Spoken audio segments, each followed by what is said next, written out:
The Atlanta Braves have come to terms on a 4-year deal with former Baltimore Oriole outfielder Nick Markakis. I'm Jim Baskell with the latest ESPN headlines. It's a deal that's been confirmed by our own Jerry Krasnick, and our senior Major League Baseball writer joins us on the phone now. Jerry, this is a player who had his option declined by the Orioles at $17.5 million, but the O's were in talks with him to bring him back, as well as the Giants showed some interest. So what put the Braves ahead of the rest in terms of him ultimately inking in Atlanta?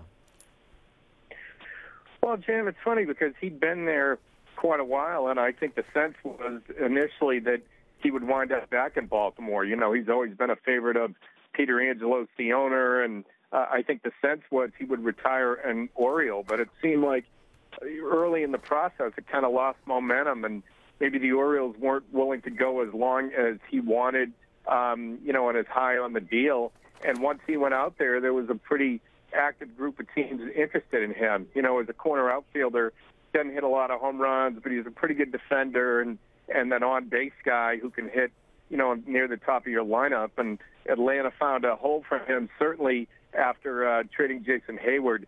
They needed to find somebody to play right field. Yeah, and our own Buster Olney reporting the deal is worth upwards of $45 million, so I guess that doesn't hurt as well, though he is a player that hit .276, 14 homers, 50 knocked in, at about 155 games, so they're not eye-popping offensive numbers. But John Hart has taken over as president of baseball operations in Atlanta. You mentioned the Hayward deal. He's really kind of moved a lot of pieces in and out for this team, but there is the issue of Justin Upton and Evan Gattis. Now that Markakis is aboard, where do you suppose that leaves them with those two players?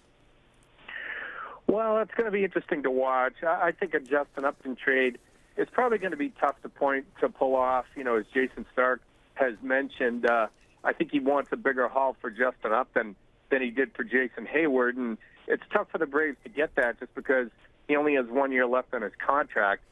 Evan Gattis is a guy that really is pretty cheap right now and hits with a lot of power, so he's another guy I think the Braves are going to ask a pretty high price for. Problem with Evan Gattis is he's not a great defensive catcher, and he's not really an outfielder, so he's probably more of an American League type of player.